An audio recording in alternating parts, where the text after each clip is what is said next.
મોરબીના માળિયા શહેરની પાયાની સુવિધાઓના પ્રશ્નો સ્વીકારતા સામાજિક કાર્યકર ઝુલ્ફીકાર સંધવાણીએ ઉપવાસ આંદોલન સમિતિ આભાર વ્યક્ત કર્યો। માળિયા મિયાણા મામલતદાર કચેરી તાલુકા સેવા સદનના અન્યાય અને કચેરી સ્થળાંતરિત અને પાયાની સુવિધાઓ સહિતના મૂંઝાવતા પ્રશ્નોને લઈને ઉપવાસ આંદોલન ઉપર ઉતરેલા ઉપવાસી ઝુલ્ફીકાર સંધવાણી છેલ્લા કેટલાક દિવસોથી ભૂખ હડતાલ પર હતા, જેની ગઈકાલે તબિયત લથડતા તંત્ર સફાળું જાગીને ઉપવાસ ઉપર ઉતરેલા સામાજિક કાર્યકર ઝુલ્ફીકાર સંધવાણીની તમામ માંગ તંત્ર દ્વારા સ્વીકારી લેતા માળિયા મામલતદારે પારણા કરાવ્યા હતા।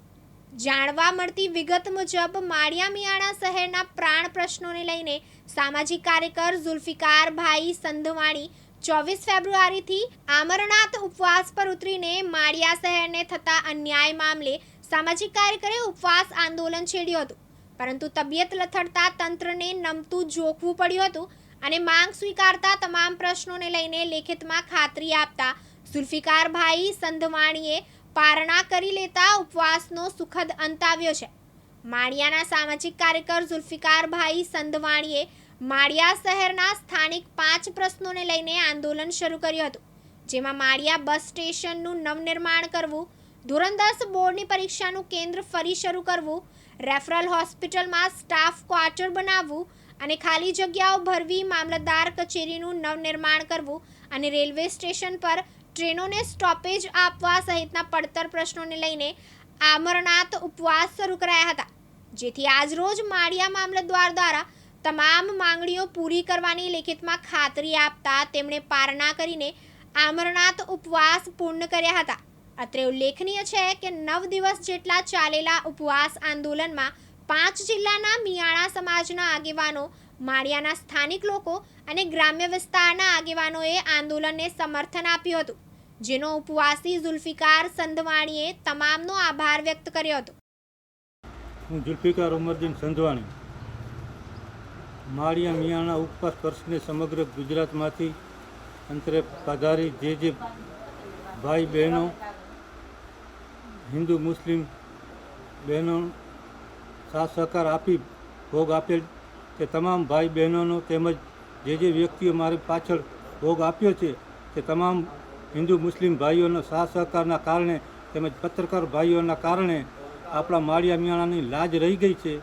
તો આ તમામ ભાઈ બહેનોનો હું સાચા દિલથી હાર્દિક આભાર માનું છું। ઇમ્તિયાઝ પઠાણ, કન્વીનર, મુસ્લિમ એકતા મંચ, ગુજરાત। માળિયા મિયાણા તાલુકાની મામલતદાર કચેરીને અન્ય સ્થળ ઉપર ખસેડવાના મુદ્દે માળિયાના મુસ્લિમ આગેવાન ઝુલ્ફીકારભાઈ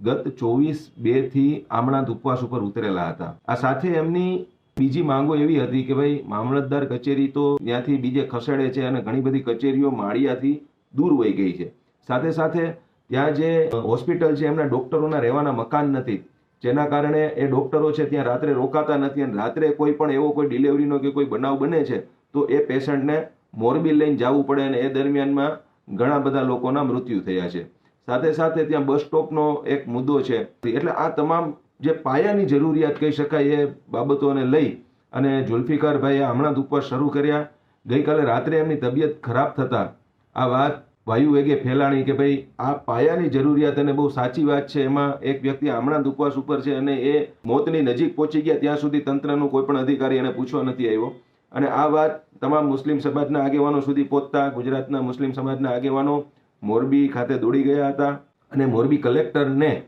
આ વિષય ઉપર રજૂઆત કરી હતી કે સાહેબ આ લોકશાહી છે અને લોકશાહીની અંદર આ પ્રકારની પાયાની જરૂરિયાતો આપવી એ આપની ફરજ છે, આપના કાર્યક્ષેત્રમાં આવે છે અને આપને આ બાબતને ગંભીર લેવી જોઈએ। એક માણસ હમણાં ઉપવાસ ઉપર છે અને એની તબિયત એટલી બધી લથડી ગઈ કે એમને હોસ્પિટલાઇઝ કરવા પડ્યા, ત્યાં સુધી તંત્રને કોઈ વાતની જાણ નથી, એટલે આ તો બહુ ગંભીર બાબત કહેવાય। તો મોરબી જિલ્લા કલેક્ટરે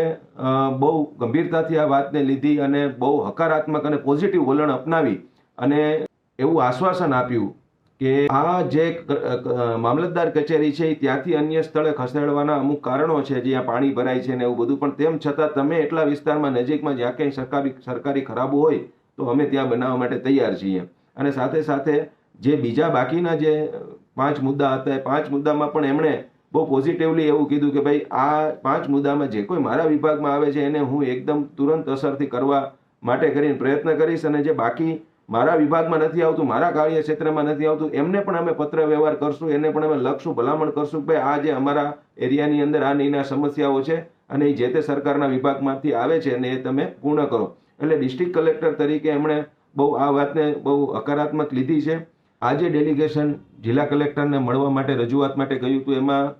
વાંકાનેરના પૂર્વ ધારાસભ્ય જાવેદ બાવા પીરજાદા, સાથે સાથે માળિયા મિયાણાના આગેવાનો, મિયાણા સમાજના આગેવાનો અને મુસ્લિમ સમાજના આગેવાનો, કોંગ્રેસ પાર્ટીના પણ મિત્રો હતા અને સાથે સાથે તમારો આ ભાઈ પણ હતો. અને કલેક્ટરે બહુ પોઝિટિવલી આ વાતને લીધી છે. ત્યારબાદ અમારા દ્વારા જુલ્ફિકારભાઈની હોસ્પિટલના બિછાને મુલાકાત લેવામાં આવી, એમને સમગ્ર બાબતથી વાકેફ કરવામાં આવ્યા અને ત્યારબાદ આ ઉપવાસ આંદોલનને અહીંયા પૂરું કરવા માટે કરી જુલ્ફિકારભાઈએ પણ જાહેરાત કરી. અને આગામી સમયમાં જો